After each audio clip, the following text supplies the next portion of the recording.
बहुत बहुत स्वागत है मेरे इस चैनल पर दोस्तों। आज मैं आप लोगों को अपने 4th वीक के प्रेगनेंसी के बारे में बताऊंगी। यानी कि अब 1 महीना पूरा हो जाता है, 4th वीक स्टार्ट होते ही बहुत सारे लक्षण दिखेंगे।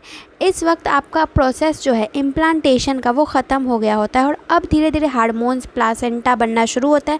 तो मुझे कौन कौन से प्रेगनेंसी के लक्षण दिखे थे 4th वीक में, आज मैं आप लोगों को बताने वाली हूँ। सबसे पहला जो लक्षण दिखा था, जिससे कि मैंने अंदाज़ा लगाना शुरू कर दिया था बिना प्रेगनेंसी टेस्ट किए ही, कि मेरे नेल्स जो है वो टूटने शुरू हो गए हैं। नेल्स जो है कहीं कहीं से टूटने शुरू हो गए हैं। यूजुअली मेरे नेल्स कभी नहीं टूटते थे, लेकिन अचानक से मैंने देखा कि मेरे नेल्स जो है वो टूटने शुरू हो चुके हैं।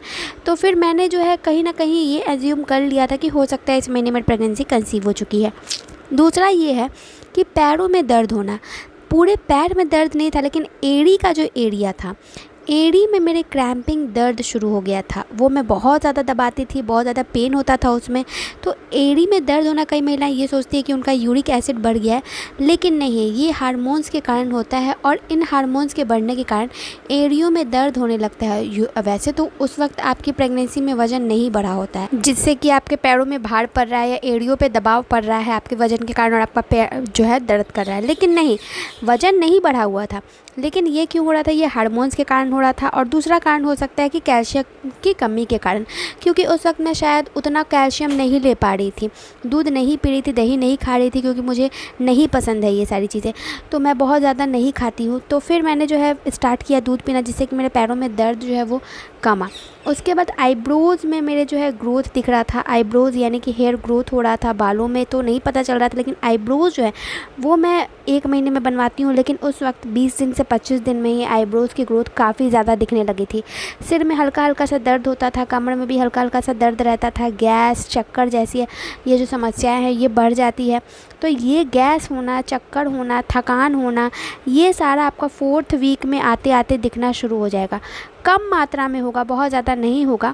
मतलब ये कि आप अभी उतना नहीं है आपके साथ। एलर्जी होना, एलर्जी भी जो है वो बढ़नी शुरू हो गई थी। मतलब एलर्जी जैसे कि सर्दी खांसी की प्रॉब्लम पहले कम थी या बिल्कुल ना के बराबर थी, रुक चुकी थी मेडिकेशन के बाद, लेकिन अब प्रेगनेंसी होने के बाद एलर्जी जो है वो बढ़ गई थी।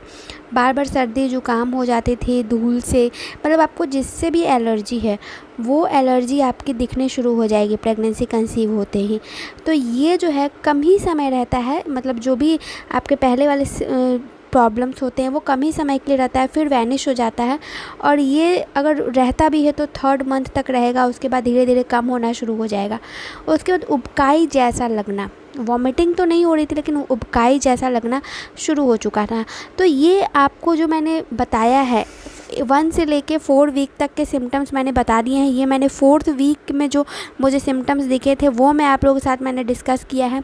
आई होप आपको जो है काफ़ी ज़्यादा इससे मिला हो कि कौन कौन से सिम्टम्स दिखते हैं। मुझे जो जो सिम्टम्स दिखे, जैसे कि हल्का फुल्का पेट में हल्का सा क्रैम्पिंग होना, नेल टूटना, एलर्जी की समस्या होना, पैरों में दर्द होना, ठंड काफ़ी ज़्यादा लगने लगी थी एसी में, चक्कर आना, आईब्रोज़ की ग्रोथ होना, सर में दर्द होना, कमर दर्द होना, गैस, ये सारी समस्याएं 4th वीक में मुझे दिखने शुरू हो गई थी। ये सिम्टम्स होते हैं प्रेगनेंसी के।